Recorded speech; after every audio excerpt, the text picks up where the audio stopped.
ಈ ಮೆಮರೀಸ್ನೆಲ್ಲ ಸ್ಟ್ರಾಂಗ್ ಆಗಿ ಎಲ್ಲಾದ್ರೂ ಹೋಲ್ಡ್ ಮಾಡಿ ಇಟ್ಕೋಬೇಕು ಅನ್ಸ್ತಾ ಇದೆ. ಒಂದ್ ಪ್ಲಾನ್ ಮಾಡೋಣ, ಒಂದ್ ಟ್ರಿಪ್ ಅರೇಂಜ್ ಮಾಡೋಣ ಕಣ್ರು. ಎಲ್ಲಿಗೆ ಹೋಗೋಣ? ಏನ್ ಮಗ ಅದು ತೋರಿಸ್ತೀನಿ ಅಂತ ಕರ್ಕೊಂಡ್ಬಂದ್ಬಿಟ್ಟು ಬರೀ ಕಲ್ಬಂಡಿಗಳ ತೋರಿಸ್ತಾ ಇದೆಯಲ್ಲ. ಅವು ಕಲ್ ಬಂಡೆಗಳಲ್ಲ ಮಗ, ಬಾಲಿಕೆಗಳು. ಬಾಲೆಗಳ ಇಲ್ಲ ಮಗ. ಏಯ್ ಥು ಮೀಸೆ ಬಾರ ಇಲ್ಲಿ. ಬಾಲೆಗಳಂದ್ರೆ ಆ ಬಾಲೆಗಳಲ್ಲ ನೋಡು, ಕಲ್ ಮೇಲೆ ಇರೋ ಶಿಲಾಬಾಲಿಕೆಗಳು. ಹುಡ್ಕಣ ಬಂದ್ರ ಮುಂದೆ ಯಾವ್ದಾರ ಬಾಲೆ ಸಿಗ್ಬೋದು. My dear students and guests, welcome to 18th convocation ceremony. May I request our guest of honor today, Mr. Srinivas M.H. Patana, to have some words. Dear students, maybe this is the last day for you in this college, but you are going to put forth a new world in your life. ಜೀವನ ಅನ್ನೋ ವಾಸ್ತವಕ್ಕೆ ಹೋದಾಗ ಇಲ್ಲಿ ನೀವು ಕಲ್ತಿರೋ ಓದು ಎಷ್ಟ್ರ ಮಟ್ಟಕ್ಕೆ ಸಹಾಯ ಮಾಡುತ್ತೆ ಅನ್ನೋದು ನಾನು ಹೇಳೋಕ್ಕಾಗಲ್ಲ. ಆದ್ರೆ ಈ ಸೊಸೈಟಿನಲ್ಲಿ ನೀವೊಬ್ಬ ಒಳ್ಳೆ ಸಿಟಿಸನ್ ಆಗಿ ಬದುಕೋದಕ್ಕೆ ನಿಮ್ಗೆ ಏನೆಲ್ಲ ಅರ್ಹತೆಗಳು ಬೇಕೋ ಅದನ್ನೆಲ್ಲ ಈ ಕಾಲೇಜ್ ಕೊಟ್ಟಿದೆ ಅಂತ ತಿಳ್ಕೊಂಡಿದೀನಿ. ನಿಮಗೆ ಜನ್ಮ ಕೊಟ್ಟಿರೋ ತಂದೆ ತಾಯಿಗಳಿಗೂ ವಿದ್ಯೆ ಕಲ್ಸಿರೋ ಈ ಕಾಲೇಜ್ಗೂ ಒಳ್ಳೆ ಹೆಸರು ತನ್ನಿ. More than that, be a good human being. Thank you. Now I request our honorable guest, please do the honor of presenting the convocation certificate. Mr. Manoj, please come.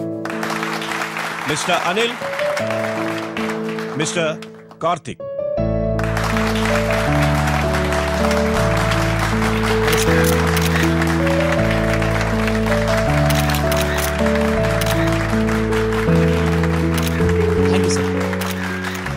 ಮಗ, ಈ ಮೀಸೆ ನನ್ ಮಗ ಒಂದ್ ಹುಡುಗಿನ ಲವ್ ಮಾಡ್ತಾ ಇದ್ದ.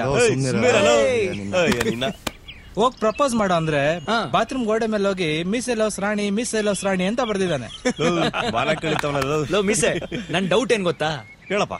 ನೀನ್ ಹುಡುಗಿ ಜೆಂಟ್ಸ್ ಟಾಯ್ಲೆಟ್ಗೆ ಹೋಗ್ತಾ ಇದ್ಲಾ? ಮಗ ಬೇಡ ಕಣ, ಸರಿಗಿರಕಿಲ್ಲ. ಯಾವನ ಗೊತ್ತಮ್ಮ, ಯಾವ ಹುತ್ತದಲ್ಲಿ ಯಾವ ಆವಿರುತ್ತೆ ಅಂತ. ಮಗ ಮಲ್ಲಿ ಅಂತ ಒಬ್ಳಿದ್ಲು, ಅವಳು ಎಲ್ಲಿ ಅನ್ನಷ್ಟು ಗಲ್ಲಿ ಪಾಲಾಗಿ ಓಡೋಗ್ಬಿಟ್ಲು ಕಣ. ಸಾಕ್ ಬಿಡ್ರ ನಿಮ್ ಹಳೆ ಪುರಾಣ. ನೆಕ್ಸ್ಟ್ ಏನ್ ಮಾಡೋಣ ಹೇಳ್ರಿ. ಹಳೆ ಪುರಾಣ ಅಲ್ಲಮ್ಮ, ಸ್ವೀಟ್ ಮೆಮರೀಸ್ ಅದು. ಆ college, college gate, principal, class rooms, lecturers, films, mass bunks, basketball, ಆ ರಸ್ಪುರಿ ರೀಟಾ. ಈ ಮೆಮರೀಸ್ನೆಲ್ಲ ಸ್ಟ್ರಾಂಗ್ ಆಗಿ ಎಲ್ಲಾದ್ರೂ ಹೋಲ್ಡ್ ಮಾಡಿ ಇಟ್ಕೋಬೇಕು ಅನ್ಸ್ತಾ ಇದೆ. ಒಂದ್ ಪ್ಲಾನ್ ಮಾಡೋಣ, ಒಂದ್ ಟ್ರಿಪ್ ಅರೇಂಜ್ ಮಾಡೋಣ ಕಣ್ರು. ಎಲ್ಲಿಗೆ ಹೋಗೋಣ? ಏನ್ ಮಗ ಅದು ತೋರಿಸ್ತೀನಿ ಅಂತ ಕರ್ಕೊಂಡ್ಬಂದ್ಬಿಟ್ಟು ಬರೀ ಕಲ್ಬಂಡಿಗಳ ತೋರಿಸ್ತಾ ಇದೆಯಲ್ಲ. ಅವು ಕಲ್ ಬಂಡೆಗಳಲ್ಲ ಮಗ, ಬಾಲಿಕೆಗಳು. ಬಾಲೆಗಳ ಇಲ್ಲ ಮಗ. ಏಯ್ ಥು ಮೀಸೆ ಬಾರ ಇಲ್ಲಿ. ಬಾಲೆಗಳಂದ್ರೆ ಆ ಬಾಲೆಗಳಲ್ಲ ನೋಡು, ಕಲ್ ಮೇಲೆ ಇರೋ ಶಿಲಾಬಾಲಿಕೆಗಳು. ಹುಡ್ಕಣ ಬಂದ್ರ ಮುಂದೆ ಯಾವ್ದಾರ ಬಾಲೆ ಸಿಗ್ಬೋದು.